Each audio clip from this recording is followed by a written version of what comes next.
Hello అండి, welcome back to హర్షన్ల kitchen channel. ఈ రోజు మన వీడియోలో పంచారామ క్షేత్రాల పుట్టుక కోసం తెలుసుకుందాం. పూర్వం తారకుడు అనే రాక్షసుడు ఉండేవాడు. అతను గొప్ప శివభక్తుడు. అతని భక్తికి మెచ్చి ఒక శివలింగాన్ని కానుక ఇచ్చాడు శివుడు. అది గొప్ప మహిమగల శివలింగం. అది అతని వద్ద ఉండేంత వరకు అతన్ని ఎవరూ చంపలేరు. దాన్ని అండ చూసుకొని ఎన్నో పాపాలు ఒడిగట్టాడు. సాధువులను పీడించి, దేవతలను హింసించి, ముల్లోకాలను గడగడలాడించేసేవాడు. అతను పెట్టే బాధలు సహించలేక దేవతలందరూ శివుడి వద్దకు వెళ్లి మొరపెట్టుకున్నారు. వాళ్లతో శివుడు త్వరలో తారకుని సంహారం జరుగుతుంది, దిగులు పడవద్దు అని చెప్పాడు.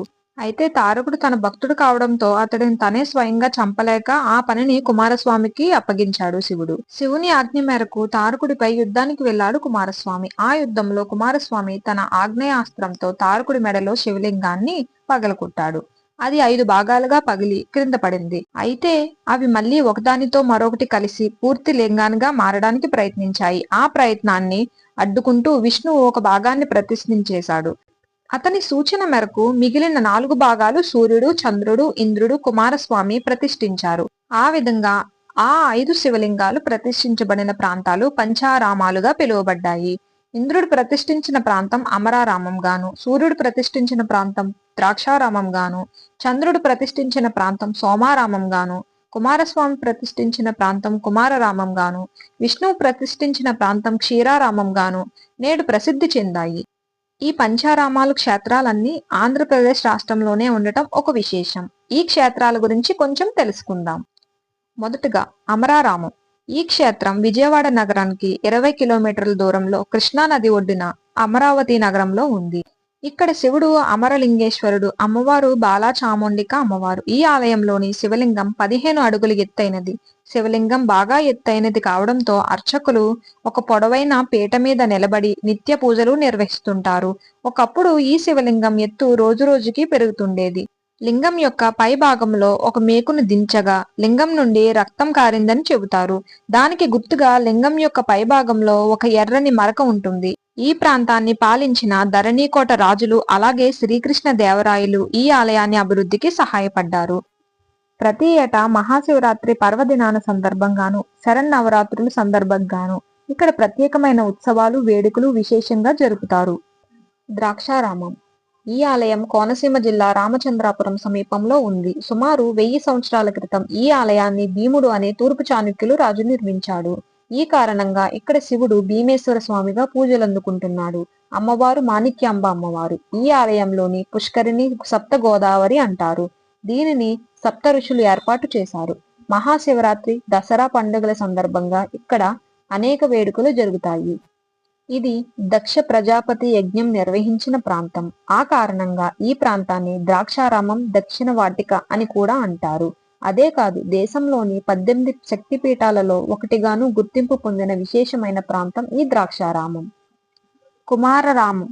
కాకినాడ నగరానికి 20 కిలోమీటర్ల దూరంలో సామర్లకోట గ్రామంలో ఉంది. ఈ ఆలయం తారకాసురుని చంపిన కుమారస్వామి స్వయంగా తన చేతులారా ఇక్కడ శివలింగాన్ని ప్రతిష్ఠించాడు. ప్రస్తుత ఆలయం 1000 సంవత్సరాల క్రితం కట్టబడినది. ద్రాక్షారామ ఆలయాన్ని నిర్మించిన చాళుక్య భీముడు ఈ ఆలయం నిర్మాణంలోనూ పాల్పంచుకున్నాడు.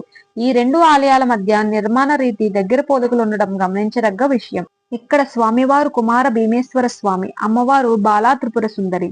ఈ ఆలయంలోని శివలింగం 16 అడుగులు ఎత్తైనది. ఇది సున్నపురాయితో చేయబడిన తెల్లని శివలింగం.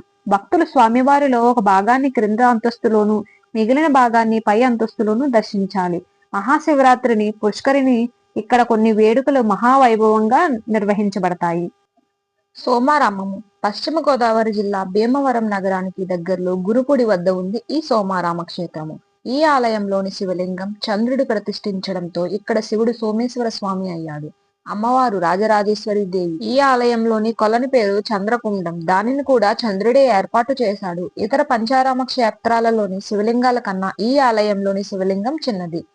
ఇక్కడ శివలింగం పౌర్ణమి నాడు తెలుపు రంగులో ఉండి క్రమక్రమంగా రంగు తగ్గుతూ అమావాస్య నాటికి నలుపు రంగులోకి మారిపోవడం విశేషం. ఈ శివలింగాన్ని చంద్రుడు ప్రతిష్ఠించిన కారణంగా చంద్రకళను అనుగుణంగా ఈ శివలింగం యొక్క రంగు మారుతోందని భక్తుల నమ్మకం. మహాశివరాత్రి, దసరా పండుగల సందర్భంగా ఇక్కడ అనేక వేడుకలు కోలాహలంగా జరుగుతాయి. క్షీరారామము. ఈ పుణ్యక్షేత్రాన్ని దర్శించాలంటే పశ్చిమ గోదావరి జిల్లా పాలకొల్లు నగరానికి వెళ్ళాలి. ఉపమన్యుడు అనే భక్తుడు ఇక్కడ శివుడికి నిత్యం పూజలు చేస్తుండేవారు. అయితే కొన్నిసార్లు అతనికి పాలు మాత్రం సరిపడేంత లభించేది కాదు. ఆ విషయాన్ని శివుడికి విన్నపించాడు ఉపమన్యుడు.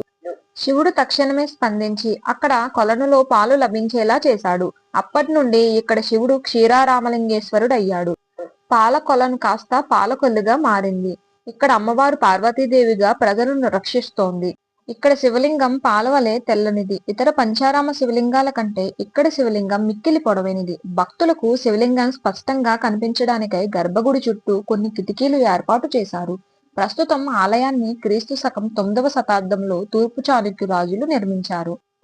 ఇక్కడ మహాశివరాత్రి సందర్భంగా ఎంతో వైభవంగా ఉత్సవాలు జరుగుతాయి. ఇక్కడ జగద్గురు ఆదిశంకరాచార్యులు శ్రీచక్రాన్ని ప్రతిష్ఠించారు. అంతేకాక మహావిష్ణువు పరమశివుడు సుదర్శన చక్రాన్ని అందించిన పవిత్రమైన ప్రాంతంగాను ప్రసిద్ధి చెందింది ఈ క్షీరారామము. ఈ విధంగా మనం ఈ పంచారామ క్షేత్రాల గురించి చెప్పుకోవచ్చు. ఈ క్షేత్రాల గురించి తెలుసుకోవడం వల్ల మనకు ఎంతో పుణ్యం లభిస్తుంది. వీలు దొరికినప్పుడు ఈ క్షేత్రాలను దర్శించి గొప్ప ఆధ్యాత్మిక అనుభూతిని సొంతం చేసుకుందాం. కంటెంట్ నచ్చితే లైక్ చేసి సబ్స్క్రైబ్ చేసుకొని బెల్ ఐకాన్ క్లిక్ చేయడం మర్చిపోవద్దు.